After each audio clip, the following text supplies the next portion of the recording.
صرف ایک منٹ. کیا کبھی آپ نے سوچا ہے کہ ہر بوڑھے کی بات میں حکمت نہیں ہوتی ہے؟ ہاں، سن کر حیرت تو ہو سکتی ہے، مگر یہ حقیقت ہے. ہم اکثر فرض کر لیتے ہیں کہ عمر کے ساتھ عقل آ جاتی ہے.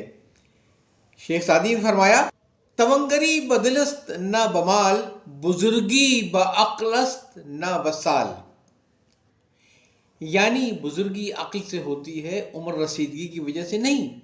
اس لیے اگر کوئی چھوٹا یا کمر انسان عقل کی بات کرے اور اس کی بات میں وزن ہو تو اسے قبول کرنا چاہیے، کیونکہ یہ ضروری نہیں ہے کہ جس کی عمر زیادہ ہو وہ عقل مند بھی ہو. کوئی بھی شخص عقل مند ہو سکتا ہے، کیونکہ عمر صرف ایک نمبر ہے. سوچ وہی بچکانی یا محدود رہ سکتی ہے. کچھ لوگ دن گن کر، سال بڑھا کر صرف بوڑھے ہو جاتے ہیں، مگر وہ سمجھدار نہیں بنتے ہیں. اس لیے ہر بات صرف سننا کافی نہیں، سمجھنا ضروری ہے. احترام کریں، عزت دیں، لیکن حکمت کی پہچان خود کرنا آپ کا حق ہے.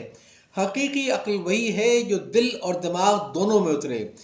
بوڑھا ہونا آسان ہے، مگر عقل مند بوڑھا ہونا سب کے بس کی بات نہیں ہے. تو یاد رکھیں، سنیں، سیکھیں، لیکن فیصلہ خود کریں. کسی کی بات میں حقیقت ہے اور کسی کی صرف آواز ہے، کیونکہ آپ کو معلوم ہے کہ بچپن اور جوانی کی ساری برائیاں بڑھاپے میں آتے آتے اتنی پختہ ہو جاتی ہیں کہ آدمی بوڑھا تو ہو جاتا ہے مگر رہتا وہی ہے. یا چاہتا ہوں